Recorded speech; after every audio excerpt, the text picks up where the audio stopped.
আমার নাম অঞ্জলি। আমি রুমে বসে বিশ্রাম নিতেছিলাম, কিছু সময় পরে শুয়ে পড়লাম। হঠাৎ মনে হলো কেউ আমার পাশে শুয়ে আছে। চোখ খুলতেই দেখি শ্বশুর আমার পাশে শুয়ে আছেন। তাকে দেখে আমি হতবাক হয়ে গেলাম। শ্বশুর আব্বা ভুলে গেলেন যে আমি তার বউ নই। আমি তার ছেলের বউ। শ্বশুর আব্বা নিজের বউ মনে করে আমাকে ঝাপটে ধরলেন। আমি তাড়াতাড়ি নিজেকে মুক্ত করার চেষ্টা করলাম আর বললাম, বাবা আমি আম্মু নই। কিন্তু তিনি নিজের আবেগে মগ্ন ছিলেন। এত বয়সে এসে তার এই উত্তেজনা দেখে আমি হতবাক হয়ে গেলাম। তারপর তিনি আমার হাত ধরে টেনে নিলেন। তারপর শ্বশুর বললেন, আমি তোমার সৌন্দর্য দেখে মুগ্ধ হয়েছি। আমি বললাম, বাবা আপনি কি করছেন? আপনি ভুলে গেছেন আপনি কার সাথে আছেন? এরপর যে ঘটনা ঘটেছে তা আমার কাছে খুবই ভয়ানক ছিল। আমি অনেক সুন্দর দেখতে, শরীরের গঠন আর নাই বা বললাম। একটু স্বাস্থ্যবতী হওয়ায় আমাকে নাকি আরও বেশি সুন্দর লাগে। এটা সবাই বলতো। আমার স্বামী অমল বাইরে কাজ করতেন এবং বাড়ি ফিরে বিশ্রাম নিতেন। আমি গত কয়েকদিন ধরে গৃহস্থলীর কাজের চাপে আমি খুব ক্লান্ত ছিলাম। আমরা নববিবাহিত আর অমূল্য চাকরি পেয়েছেন। তিনি আমাকে তার সাথে বাহিরে থাকার জন্য নিয়ে যেতে চেয়েছিলেন, কিন্তু বিয়ের খরচের কারণে আমি তাকে বললাম, তুমি আগে স্থায়ী হয়ে নাও, পরে আমাকে নিয়ে যেও। আমার স্বামী কাজে চলে যাওয়ায় অমলের পরিবারের সাথে যেতে হয়েছিল। শ্বশুর বাড়ির সবাই অন্য শহরে থাকতেন। এই বাড়িটি অমলের নামে ছিল এবং আমাদের বিয়ের পর অমল এটি কিনেছিল। বিয়ের এক সপ্তাহ পরে শ্বশুর শাশুড়ি আমাকে আমাদের বাড়ি থেকে আমাকে নিয়ে যান এবং তাদের সাথে থাকতে বলেন। আমি যাওয়ার পর আমার ননদ খোঁটা দেয় ওই বাড়ি ছেড়ে চলে যান। আজ অমল বাহিরে আর আমিও একা। অমল তার বাবা মাকে আমার কাছে রেখেছিলেন যাতে তারা আমার সাথে থাকতে পারেন। অনেক জার্নি করে ক্লান্ত হয়ে রেল স্টেশন থেকে ফিরে আমি রুমে বিশ্রাম নিতে গিয়ে শুয়ে পড়লাম। হঠাৎ মনে হলো কেউ আমার পাশে শুয়ে আছে। আমার আতঙ্কে চোখ খুলতেই দেখি শ্বশুর আমার পাশে শুয়ে আছেন। তাকে দেখে আমি অবাক হয়ে গেলাম। আমি উঠতে চাইলাম, তিনি আমাকে ঝাপটে ধরলেন আর বললেন, রানী তুমি খুব আরামে ঘুমাও। আমার শাশুড়ির নাম ছিল রানী। আমি তাড়াতাড়ি বললাম, বাবা আমি আম্মু নই, আমি অঞ্জলি, আপনার ছেলে অমলের বউ। তারপর দরজার কাছে গিয়ে আওয়াজ করতে লাগলাম। শ্বশুরের এই সব আচরণ আমার কাছে খুব অদ্ভুত লাগছিল। হঠাৎ আমার শাশুড়ি ঘরে ঢুকে জানতে চাইলেন, বৌমা তোমার শ্বশুর এখানে কি করছেন? এরপর আমি চুপ করে রইলাম। তখন আমার শাশুড়ি বিব্রত হয়ে বললেন, তোমার শ্বশুর স্মৃতিহারা রোগে ভুগছেন, তাই হয়তো ভুল করে এখানে এসেছে। আমার শ্বশুরের নাকি মাথায় সমস্যা ছিল। এই কথা শুনো আমি তখনই স্বস্তি পেলাম। শ্বশুরের ভুল বোঝার কারণে এই ঘটনা ঘটেছে, যা আমার কাছে ভয়ানক ছিল।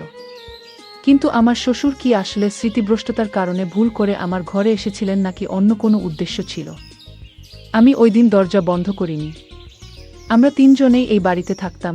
যোহক আমি আবার শুয়ে পড়লাম, কিন্তু ঘুমাতে পারছিলাম না। আমার স্বামী এখন বাইরে থাকে, তাই আমাকে শ্বশুর শাশুড়ির সাথে থাকতে হয়। প্রায় 2-3 মাস ধরে আমি একাই ছিলাম। বিবাহিত হওয়ায় স্বামীর ইচ্ছা মেনে নেওয়া ছাড়া আর কোনো উপায় ছিল না।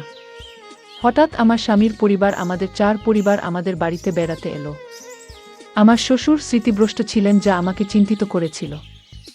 আমি বিয়ের আগে এসব কিছু জানতাম না, কিন্তু এখন বুঝতে পারলাম তার সাথে থাকা খুব কঠিন হবে।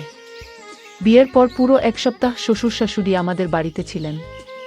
সেই সময় শ্বশুরের অসুস্থতার কোনো লক্ষণ আমি দেখিনি, কিন্তু অমল চলে যাওয়ার পর তার স্মৃতিভ্রষ্টতা প্রকাশ পেল।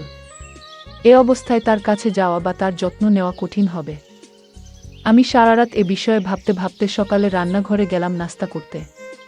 ঠিক তখনই আমার শ্বশুরের কোনো সমস্যা হলো। সে আমার রান্নাঘরে চলে আসলো। আমি চিন্তিত হয়ে এভাবে বললাম, কি ব্যাপার বাবা, এভাবে হাঁটছেন কেন? তিনি বললেন, অঞ্জলি তুমি খুব সুন্দর, তোমাকে খুব ভালো লাগছে। এই বলে আমাকে পাজাকড়ে ধরলেন। আমি বললাম, বাবা আপনি কি করছেন? তিনি বললেন, অঞ্জলি আমি তোমাকে নিয়ে রোমান্স করব, তোমার সৌন্দর্য দেখে আমি মুগ্ধ হয়েছি। আমি বললাম, বাবা আপনি কি ভুলে গেছেন আপনি কার সাথে আছেন? আমার শ্বশুর বলল, আমি জানি আমি কার সাথে আছি।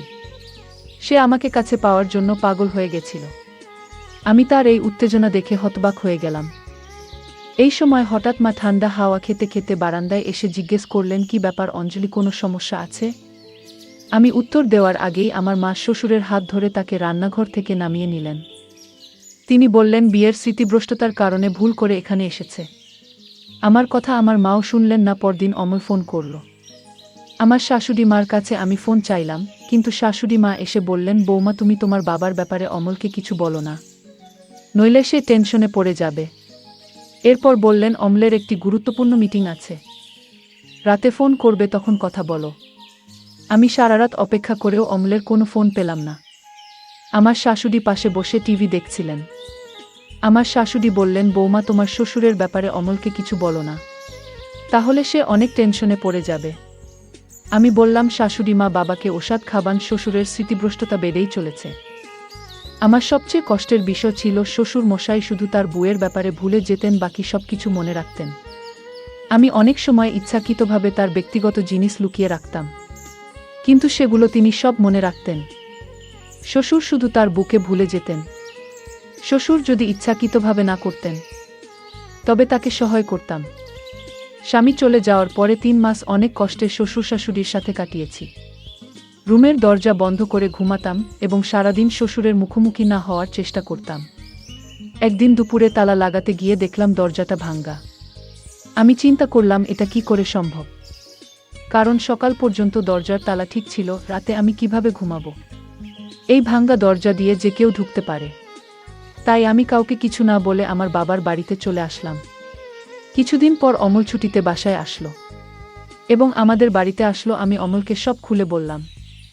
অমল আমাকে তার সাথে তার চাকরির স্থানে নিয়ে গেলেন আর আমাকে বললেন তার বাবার ব্যাপারে কাউকে কিছু না বলার জন্য, কারণ অমলের বাবা আমাকে কাছে পাওয়ার জন্য এই নাটক করেছিল। আর আমার শাশুড়ি আমার শ্বশুরের চাহিদা না মিটাতে পেরে শ্বশুরকে সহযোগিতা করত। আমি আর অমল তারপর থেকে আর কখনো বাড়িতে যাইনি। এখন আমরা খুব সুখে আছি। প্রিয় দর্শক, এই গল্প থেকে আমরা একটি গুরুত্বপূর্ণ শিক্ষা নিতে পারি। সব সদস্যদের প্রতি যত্নশীল এবং সম্মানজনক আচরণ অত্যন্ত জরুরি। মানসিক অসুস্থতা থাকলে বিশেষভাবে ধৈর্য ও সহানুভূতি প্রদর্শন করা উচিত। আর যদি কেউ আমার শ্বশুরের মতো হয়, তাহলে তার থেকে দূরে থাকা ভালো। সব বাড়িতে নিরাপত্তা অচেতনতা বজায় রাখা অতি জরুরি। বিশেষ করে বয়স্ক সদস্যদের সাথে আচরণের ক্ষেত্রে গুরুত্বপূর্ণ ভূমিকা পালন করা উচিত। সম্পর্কের প্রতি ভালো যোগাযোগ ও মূল্যায়ন একে অপরকে বুঝতে সাহায্য করে এবং সম্পর্ককে শক্তিশালী করে। আমাদের প্রতিটি পদক্ষেপ আমাদের ভবিষ্যৎ গড়ে তোলে। সাবধান থাকুন এবং আপনার পরিবারকে সঠিক মূল্যায়ন করুন। এই গল্পটি কেমন লেগেছে জানাতে ভুলবেন না এবং আমাদের চ্যানেলটি সাবস্ক্রাইব করতে ভুলবেন না। ধন্যবাদ বন্ধুরা।